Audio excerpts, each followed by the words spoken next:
বাংলাদেশের বিপক্ষে প্রথম টেস্টের জন্য লাল মাটির পিচ তৈরি করছে ভারত। চেন্নাইতে প্রথম টেস্টের জন্য লাল মাটির উইকেট তৈরি করতেছে ভারত। লাল মাটির উইকেট কি? লাল মাটির উইকেট সাধারণত ব্রেক পরিমাণ কম থাকে, ফলে পিচে পানি শোষণ ক্ষমতা কমিয়ে দেয়। পানি শোষণ ক্ষমতার জন্য উইকেট দ্রুত শুকিয়ে যায় এবং অনেক তাড়াতাড়ি উইকেটে ভাঙন ধরে।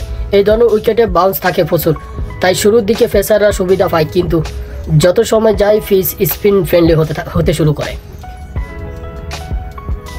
তবে যেহেতু পিচ তাড়াতাড়ি ভেঙে যায়, তাই স্পিনাররা বাউন্সের সাথে অস্বাভাবিক টানও পায়, যেটা ব্যাটসম্যানদের জন্য নাইটমেয়ার হয়ে যায়। বাংলাদেশের জন্য লাল মাটির উইকেট কেন? কারণ বাংলাদেশের যে উইকেটে প্রস্তুত করা হয় সেটা সাধারণত কালো মাটির উইকেট হয়। এই উইকেট স্লো হয়ে থাকে, যেটা আমাদের সবারই জানা। চেন্নাইতে লাল মাটির উইকেট হবে মানে এটা স্পিন উইকেট হবে, কিন্তু বাংলাদেশি ব্যাটসম্যান এবং বলাররা এমন পিচে খেলে অভ্যস্ত নয়। এমন পিচে খেলা কঠিন হবে।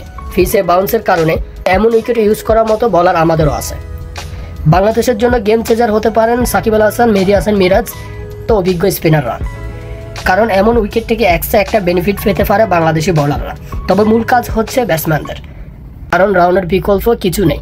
ম্যাচে জিততে হলে সেখানে রাউন্ড করতে হবে।